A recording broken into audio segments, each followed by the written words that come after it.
So this is a tutorial sa mga bagong members na hindi pa alam paano mag-login sa mga account nila. So all you have to do is to search maximum 88.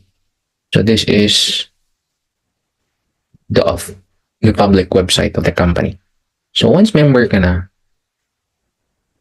so dito mo makikita lahat ng mga information about the company. Even the digital magazines andito na rin.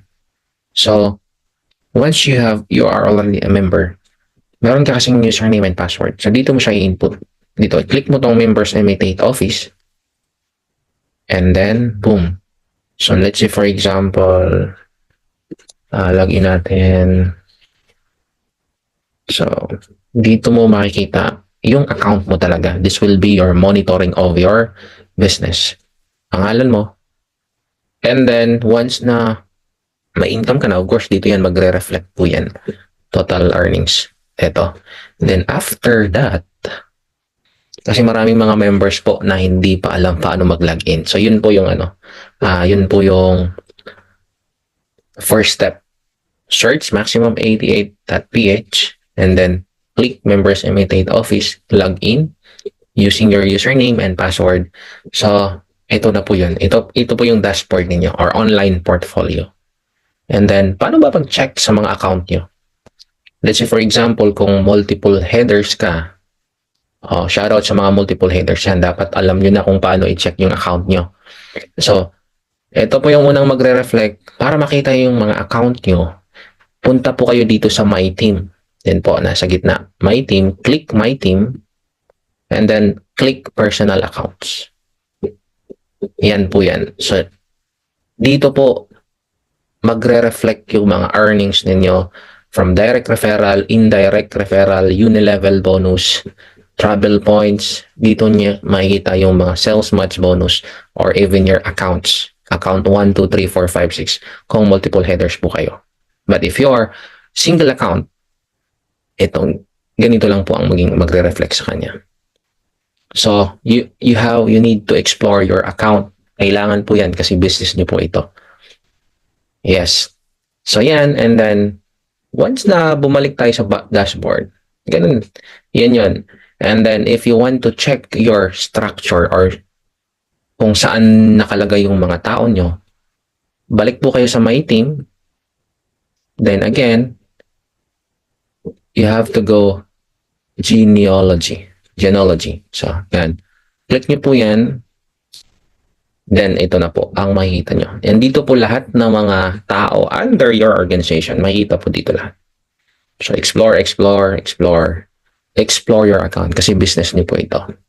And then, okay.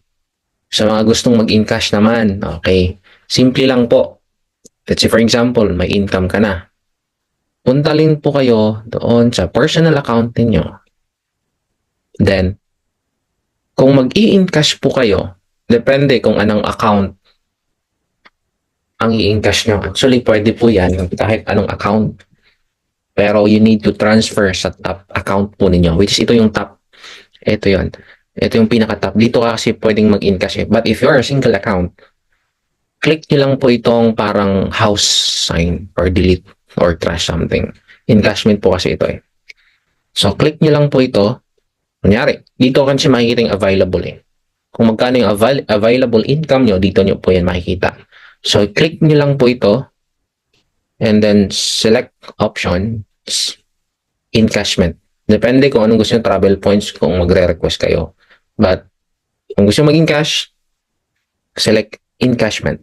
Yan. And then, kung magkano yung available balance dito na magre-reflect, tapos gusto nyo i-encash, i-input nyo lang po yung total amount na gusto nyo i-encash. Let's say, for example, 20,000. Makikita naman yan dito sa available eh. Yan, makikita po diyan. Then, kung gusto nyo i-encash lahat, i-input nyo lang po kung magkano ang gusto nyo i-encash. And then, kailangan po ito, select pick up location. Kung saan nyo po gustong i-pick up yung income nyo. Sa main office po ba? Sa Manila? Sa Cebu? Kung taga saan ka man, kung saan ka malapit na branch, pwede po yan. Or kung meron ka ng Union Cash Card, yung cash card talaga natin. Yung pwede mong i-encash or i-kunin yung pera kahit anong ATM machine man yan. So, kung taga UAE ka or dito ka nag-member, pwede po select UAE. Cagayan de Oro, kahit saan, kung saan ka malapit sa branch, pwede mong encash. Pili ka lang dito. But usually our members are sa UAE talaga, sa Dubai. So, click po lang to. And then, after selecting the amount and the location, submit nyo po lang yan. Submit lang po.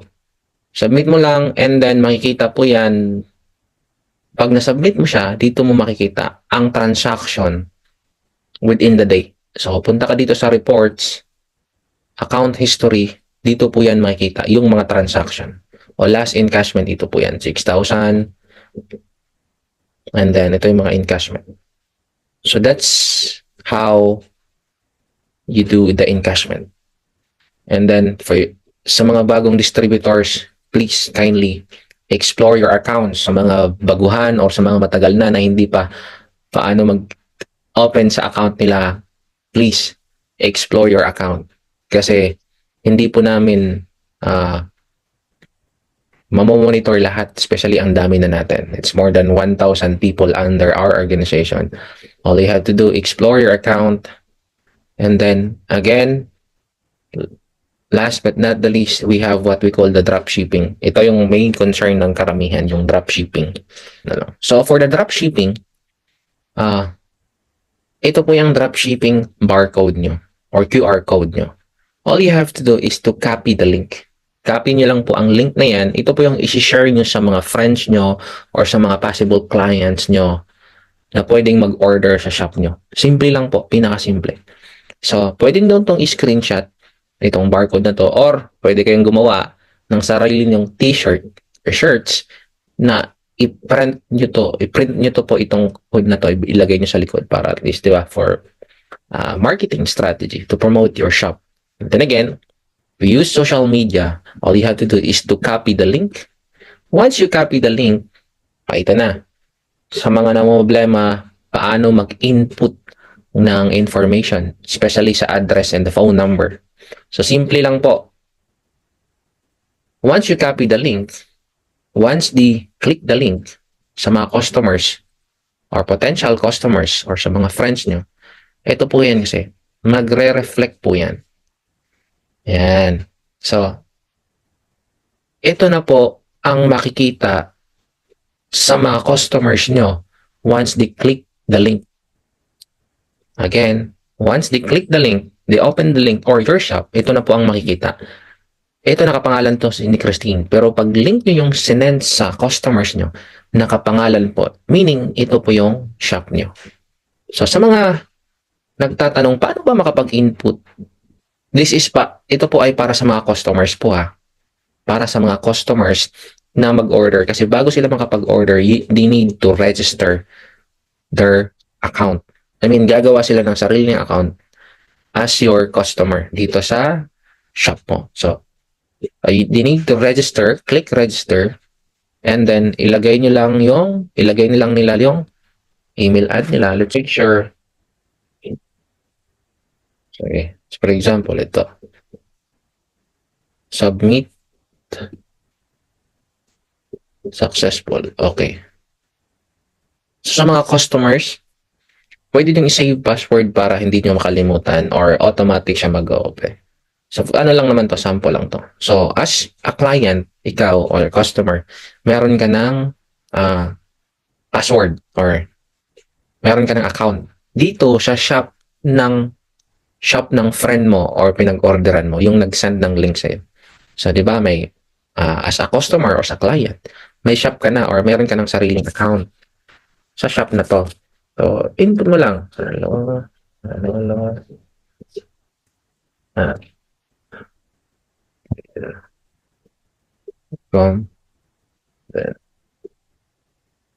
Okay, login mo lang. Yan. So, as a customer, meron ka ng account. So, kaninong pangalan to? So, yan. So, pag ikaw, client, gusto mong mag-order, yan. You need to make sure na nakapag-register ka na as a client. Dapat mag-register ka muna. Although it's free to register your account. So, yan. As a client, ito na yung account mo. So, customer profile. Yan yun. Ikaw yun, client na. Client po ito. So, yan. Andito na. But the problem is, ang problema kasi ito yung main concern ng karamihan, especially sa mga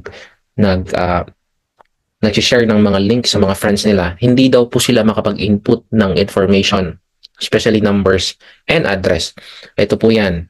Simple lang po. After niyang mag-register, yan. Di ba? Yan.